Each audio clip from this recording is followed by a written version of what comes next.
Photos પાડવાના મારે છે ને મહેનત આ લોકો કરે છે.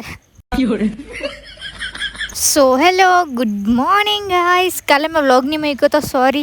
મારે કાલનું થોડું શૂટ કરેલું છે તો મેં આજે મૂકી દઉં છું. તો આજે જે મેં ઇન્સ્ટામાં વિડીયો મૂક્યું છે તમે જોયું છે? ના જોયું હોય તો જોઈ આવજો. તેના માટે મેં રેડી થઈ ગઈ હતી કાલે ને થોપડા પર બી જે ચોપડવાનું હતું તે ચોપડી લીધું હતું. તો મેં પહેરવાની હતી બ્લેક સાડી, પર મારા પર બ્લેક ઇયરિંગ્સ નહીં હતા. મારા પર છે ને ગ્રીન વધારે હતા. તો મેં એક કલાકારી દેખાડી, એક ઇયરિંગ ઉઠાવ્યું અને તેને મેં નેલ પોલિશથી હમણાં રંગવાની છું. કેમ કે ગ્રીન ઇયરિંગ્સ તો મારા પર ઓલરેડી છે જ 2-3. તો આજ ઇસ ઇયરિંગ્સ की कुर्बानी देनी पड़ेगी मेरे को. જો જીવનમાં આવું બધું બી કરવા જ પડે. બધા જ ખર્ચો કરવા જાય તો પૈસા ક્યાંથી લગાવીશ. તો મેં ઉઠાવ્યું મારું ગ્રીન ઇયરિંગ્સ અને તેના પર કરતી હતી મેં ધીરે ધીરે નેલ પોલિશ. ધીરે ધીરે જ કરવા પડે યાર, આજુબાજુ લાગી ગયું તો મારું ઇયરિંગ્સનું સત્યાનાશ થઈ જાય. તો ઇયરિંગ્સ મારી રેડી થઈ ગઈ છે. લાગતું બી છે કે ગ્રીન કલરની હતી એમ. ઇયરિંગ્સના રંગતા રંગતા મેં મારા હાથ બી રંગી દીધા છે. તો પછી પહેરી લીધી મેં સાડી અને ઇયરિંગ્સ બી પહેરી લીધા હતા. જો મસ્ત મેચ થાય છે ને સાડી સાથે. જરાક બી એવું નહીં લાગતું હતું કે મેં જાતે કલાકારી કરી છે આના પર.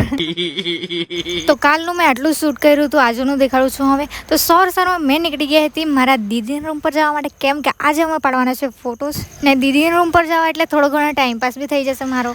તો મેં ત્યાં પહોંચી એટલે ચાલતી હતી આ લોકોનું બ્યુટી પાર્લરનું કામ.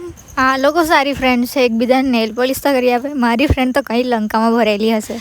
પછી અમારા તારો મંટુ સાહેબ મને બતાવવા લઈ આવ્યો. એને કોથળો ભરીને પથ્થર હતા તે. ખબર નહીં આને આવું કલેક્ટ કરવામાં શું મળે. તો તેમાંથી મેં બી મસ્ત 2 પથ્થર કાઢી લીધા. આજે તો આપણે કંઈ કલાકારી કરીએ. તો મેં મંગાવીએ ચોક ઉપર વોટર કલર અને પહેલાં તો વ્હાઇટ કલર કરી નાખ્યો. અમારા મંટુ સાહેબને જોઈતી છે સ્ટ્રોબેરી સ્ટોન પર, તો આપણે એને ડ્રો કરી આપીએ મસ્ત. તો પહેલાં બેઝ માટે મેં વ્હાઇટ કલર કરી દીધું અને પછી તેને તાપમાં સુકાવા મૂકી દીધું. આઈ થિંક 2-3 મિનિટમાં તો એ સુકાઈ ગયું હતું અને તેના પર પછી મેં ચાલુ કરી કલાકારી. પહેલાં તો મેં એના પહેલાં ગ્રીન પત્તા બનાવ્યા, પછી એના પર રેડ કલર કર્યો. આ બધું કરવામાં મારા હાથ જો એટલા ગંદા થતા હતા, પણ કંઈ નહીં, આજે ઈચ્છા થઈ છે તો આપણે પેઇન્ટ કરી નાખીએ. તો તે સુકાઈ એટલી વાર મેં ખાઈ લીધી ખીચડી અને કઢી.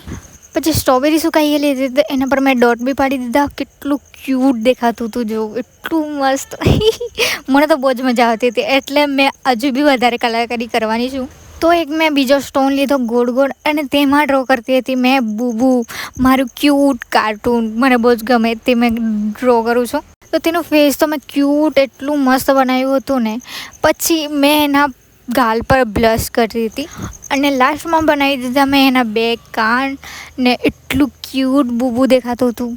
આઈ લવ ઇટ. આને તો મેં પાક્કું ઘરે જ લઈ જવાની છું. પહેલાંને સ્ટ્રોબેરી દોરી આપી તો હજુ વોટરમેલન જોઈ આવ્યું તો આપણે એને વોટરમેલન બનાવી આપીએ. તો એનું વોટરમેલન બી તૈયાર છે. ક્યુટ દેખાય છે ને એકદમ મસ્ત. એનું વોટરમેલન તૈયાર થઈ ગયું પછી મને છે ને એક પથ્થર દેખાયો ત્રિકોણાકારનો. તેને જોઈને મને ખાલી એક જ ડ્રો કરવાની ઈચ્છા થતી હતી, એક જ વસ્તુ, પિઝા.